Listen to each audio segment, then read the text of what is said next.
Hey everyone, it's Finlos. Today is April 10th, 2025, and welcome back to Rowing with the Homies. The rowing machine is still disabled, so today it's walking with the homies. And it might be walking with the homies for a little bit longer until I figure out what to do about the rowing machine. But we're gonna keep this going because this is important work. And I think we're going to keep having some important conversations. So you know the plan. This is where we get together for some exercise, try to build the consistency, the discipline, but it's also where we talk through what's going on in the world, in my head, and hopefully find some connection with you. We'll look at current events, bigger ideas, and day-to-day life with mental health challenges. Today, though, I'm going to take a little bit of a break from my recent thoughts and conversations about politics and protest, and instead we're going to first look upward for something a little more celestial, and then we will look inward. I'm going to start with something happening in the night sky very soon. It's called a micromoon. Then we'll talk about that, figure out what it is, and consider the orbits of celestial bodies and how there might be some similarity with the orbits that we create in our own lives, with people, with patterns. And finally, we'll explore what depression feels like today. So, grab your water bottle, settle in, or if you feel up to it, get moving with me, and let's get rowing into it. So, what's on my mind today is the moon. Specifically, the upcoming full moon on April 13th. And a lot of these moon phases, new moons, full moons, they have these cool names. And this one is the pink moon. The April full moon is the pink moon. And not because it looks pink, but because of the connotations with spring, with bright pink spring flowers. But this time, this particular full moon has another more descriptive label to make it even more significant, and it's a micro moon. So this is the pink micro moon, and it sounds like a goofy name, but it does actually have a meaning. And if we think about what we learn about moons and planets and orbits, we know that the moon orbits the Earth, but it's not a perfect circle. The moon actually orbits, as most celestial bodies do, in an ellipse. So it's like a slightly squashed or oblong circle.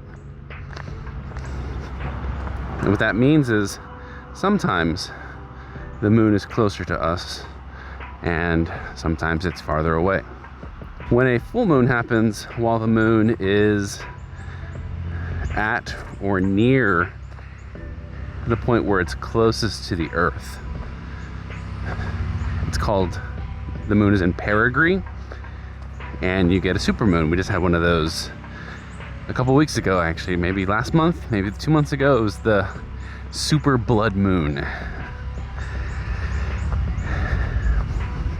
And when that happens, the moon looks slightly bigger and brighter in the sky. A micromoon on the other hand, is when the full moon happens while the moon is at or near its farthest point in its elliptical orbit, called the apogee. Again, it's called micromoon because it is further away and therefore appears slightly smaller and dimmer in the sky compared to an average full moon.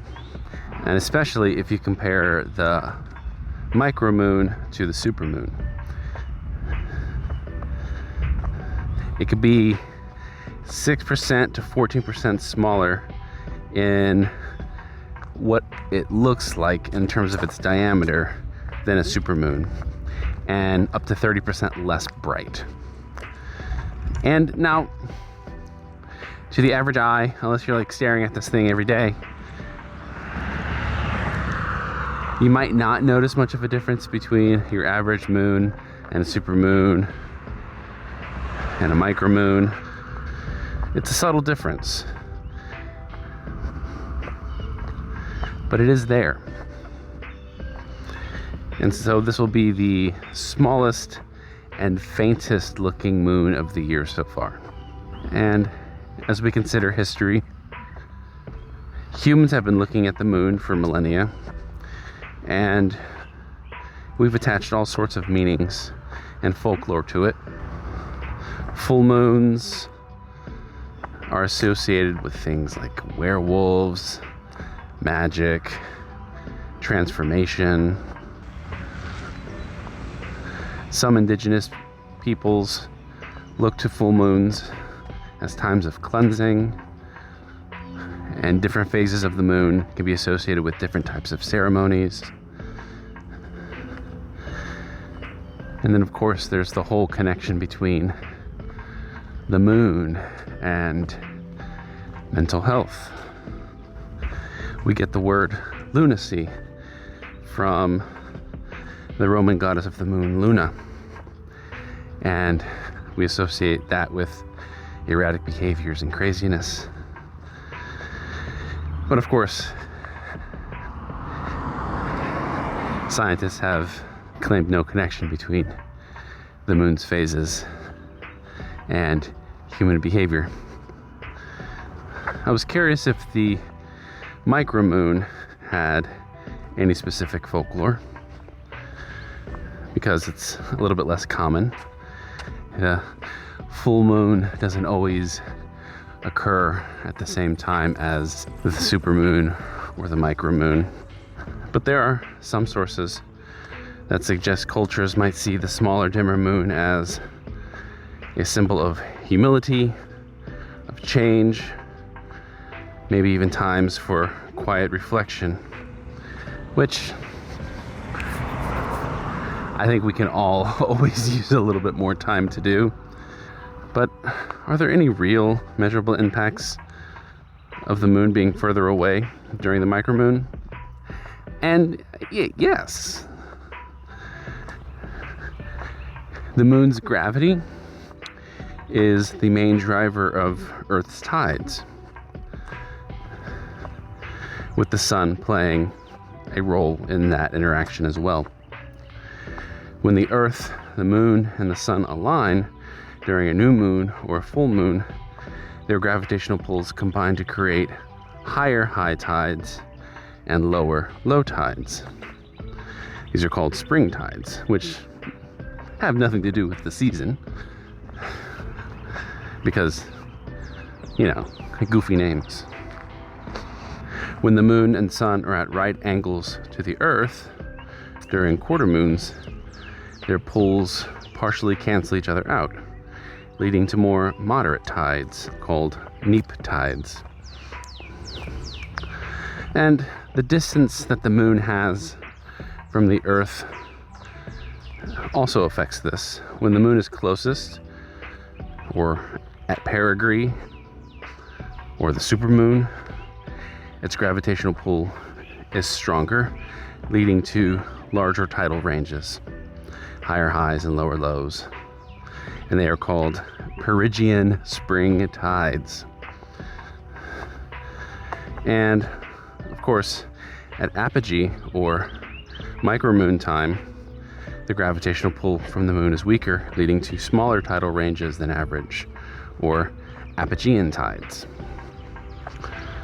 This always gets me thinking about the intersection of science and, well, I mean, depending on your perspective, because there are many, air quote, non-scientific practices that are based very heavily in observation and anecdotal evidence collected over periods of decades and centuries. So who's really to declare what is scientific and not? But one of my most profound pieces of scientific learning was to learn that it is a scientific principle, a law, that all matter in the universe, no matter how large, no matter how small, and at no matter how great or tiny a distance, but all matter in the universe has some gravitational effect on every other piece of matter in the universe. And that just blows my mind, because if we know this, because it's true and it's measurable, all matter attracts all matter gravitationally, then there really isn't a way to disprove that the celestial bodies don't have some effect on us. And whether you're talking about lunar effect on monthly cycles or anything like that, or talking about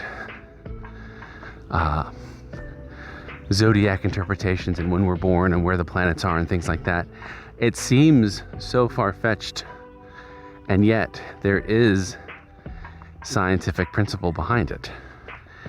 Whether or not those principles are in sync with whatever astrological interpretations you're using, I do find that somewhat interesting. I do find it also challenging, because we like to rationalize everything. And here we have a scientifically based rationalization for something that many people deem to be wholly irrational. But this talk of celestial bodies in orbit through space and through time really gets me thinking. And today, the moon, the micro moon orbiting the Earth, gets me thinking about how human interactions can appear also, or function, like orbiting bodies in space. How we all have our own kind of gravity. How there can always be a sense of being pushed or pulled by those people whom we orbit or who exist in our orbit. Our relationships, our connections with family, with friends, partners, colleagues, we can map them as orbits, as wide and distanced, or as close and fast and intimate. So some people orbit us very closely. Maybe we can think of these as our perigee people. They are constantly near us. They're deeply intertwined in our daily lives. Maybe it's a partner. Maybe it's a child. Maybe it's a best friend. And that closeness can feel incredibly supportive and give us warmth and consistency and make us feel connected. to extend this analogy, it's like these close orbiting bodies can form the stable center of our personal solar systems. And then there are others who orbit us, or whom we orbit at greater distances. And we can think of these as our apogee connections. They may be old friends with whom we don't speak to as frequently as we might have once. Maybe it's a relative that we see only at holidays, or even less than that. A colleague who is just a cubicle friend, an acquaintance at best. And these distances, these spaces aren't bad. There isn't necessarily a value attached to the gaps. Sometimes intimacy can be uncomfortable if it's presumed, and sometimes a large space can feel safe because it feels as if we are being accounted for, because we seem to have an understanding with those people around us that sometimes space is needed or warranted. What feels good is that all participants in these orbits are aware that they exist and that we all share the same space. It requires work, it requires acknowledgement, it requires participation from everyone involved. And if we keep thinking about relationships in these orbits, it actually might make thinking about how we interact with people a little bit easier. It's sort of it can function maybe as a scientific lens with which to analyze our connections, which for some people, myself included at times, can be challenging. It can make us feel uncomfortable. It can make us feel vulnerable. But human orbits can have positive and negative outcomes. Some are stable and healthy and provide consistency. Some provide closeness. Some provide autonomy. Some make us feel seen but not smothered. And others allow us to move quietly through space without causing undue or unnecessary ripples. There are unhealthy orbits too. There's the potential for harm. Orbiting too closely can lead to unhealthy enmeshment or codependency, where the gravitational pull is so strong that you lose your own sense of self. Your trajectory gets too close.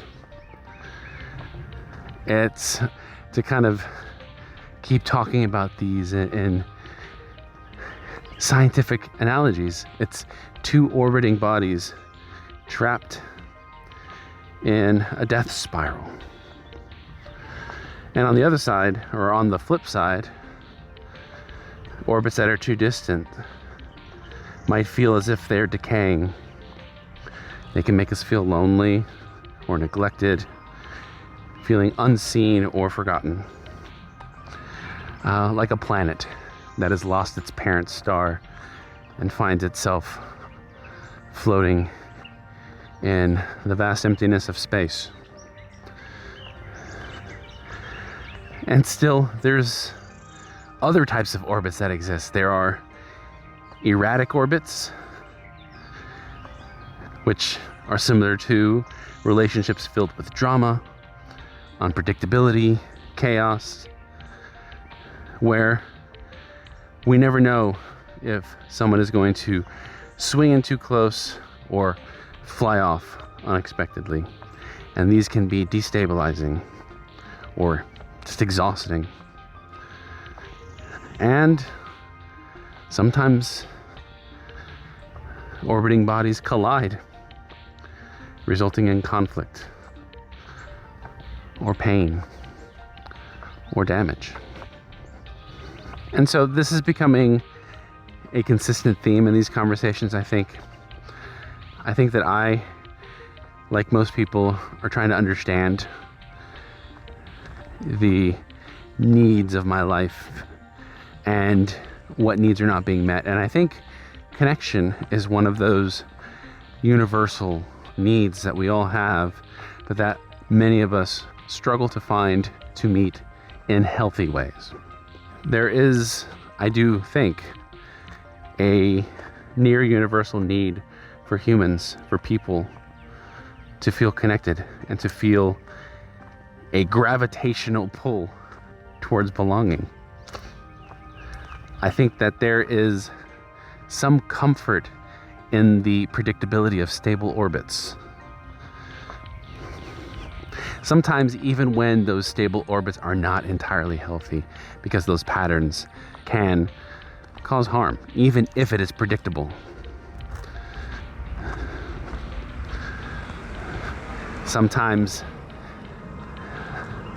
the pattern itself and the inertia that comes with the repetition will keep us locked in. I think fear plays a huge role in this as well. Fear of loneliness might make us cling too tightly, establishing orbits that are too close, and we can burn people out. Fear of being hurt or engulfed might push us to keep people at a distance.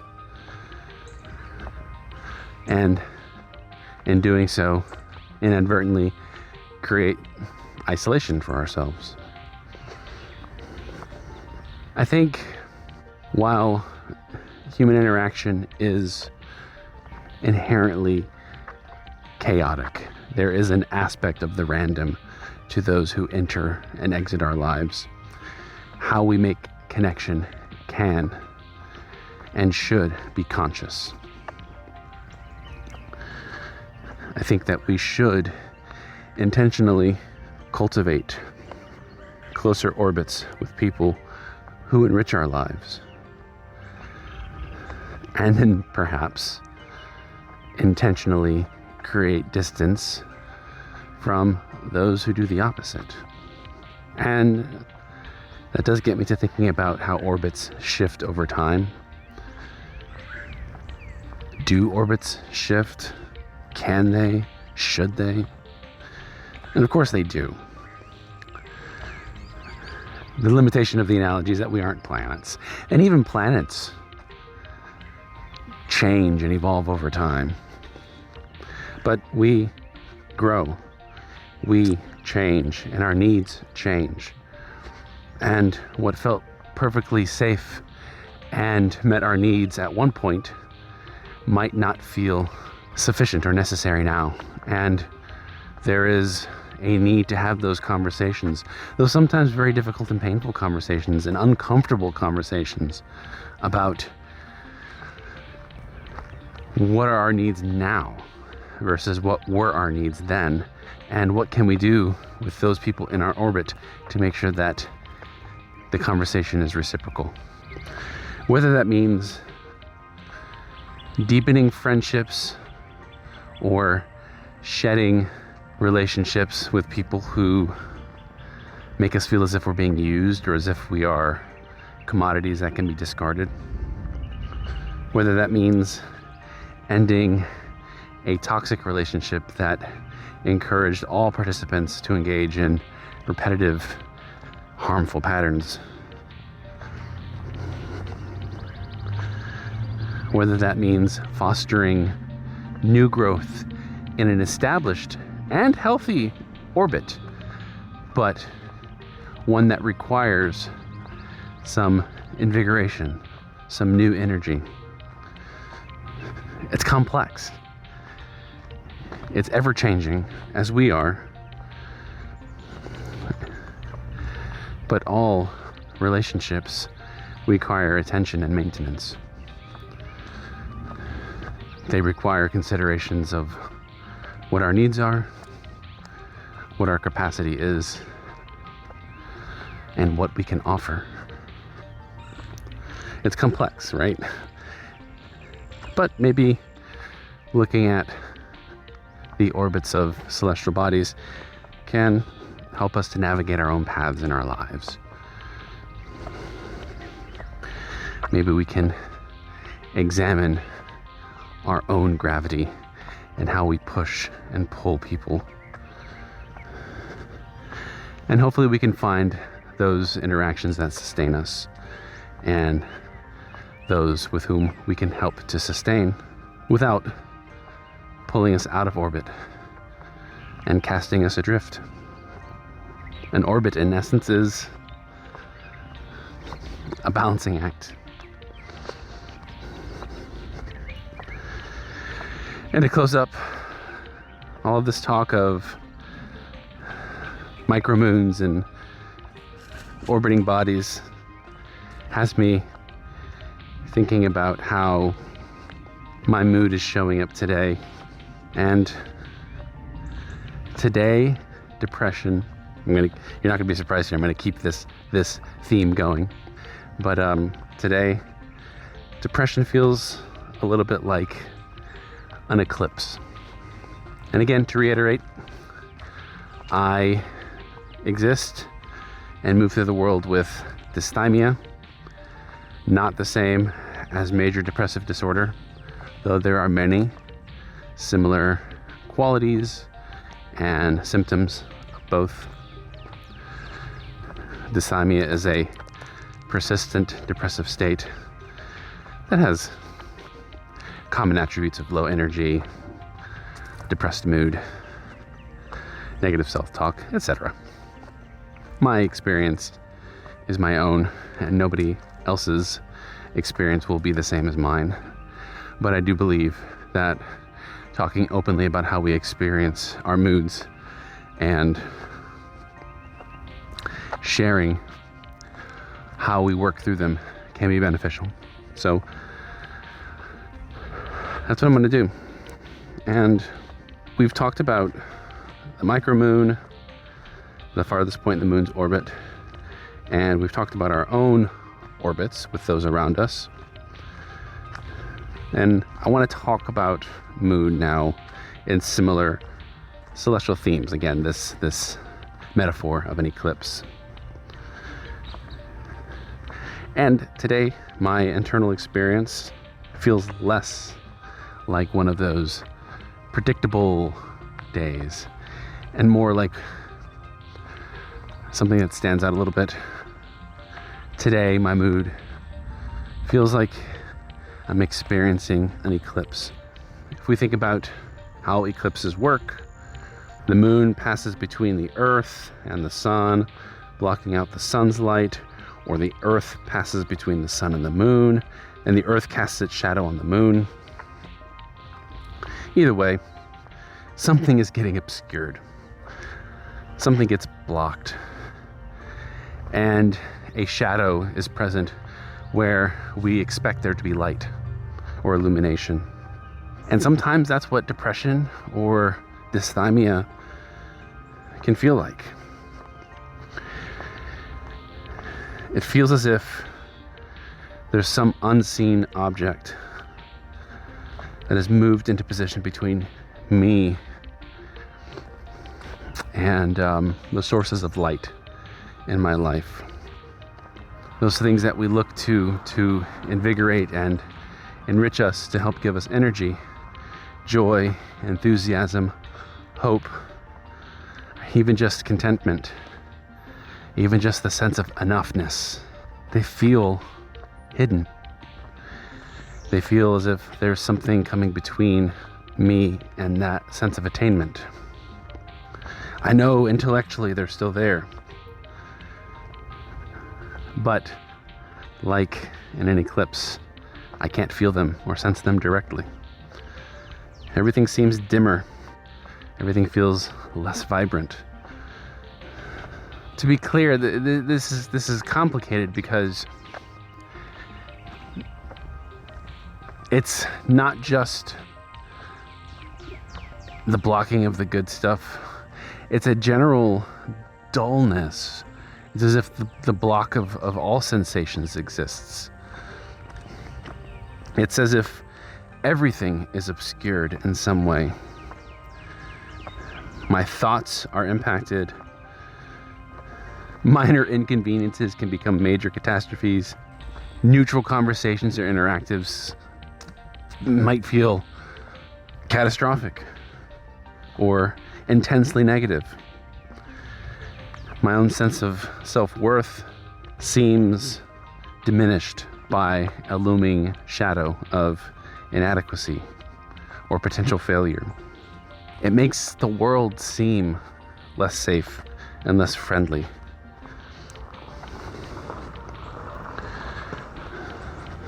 During a solar eclipse, you can't see the sun directly, at least not safely. And with this depressive feeling, it's hard to see myself clearly. Negative self-talk that comes with this dysthymic reality can act as that obscuring body in space, making me feel things that aren't objectively true. I have the evidence in my life that helps me to contradict them. But in that moment, those negative thoughts feel very real. And it makes things sometimes just honestly feel futile and hopeless. And it also affects how we interact with those around us. It makes the orbits of those people in our lives feel weaker. It feels as if connection has been blocked. It makes reaching out harder. It makes receiving connection harder. It's like the shadow is being spread over everything. Today, this eclipse is weighing heavily, and it feels like a lack of motivation to even try to connect. It feels like the effort required to push through the shadow and engage genuinely is just impossible. It feels easier just to stay withdrawn, even though I know that connecting is what I need and what helps to cast the shadow aside. And I remember, and I tell myself, eclipses pass. Nothing is permanent, not even shadows. And the light will return. And I need to remind myself that, yes, the shadows will also return at some point. Like a tide. It comes and it goes. And so we are given the chance to breathe and to see the light in between. And so right now, just naming it helps. Knowing that it's temporary helps. Acknowledging the sense of shadow that I feel is, in essence, a validation of my own experience. And even saying it allows me to see the halo of the light start to return.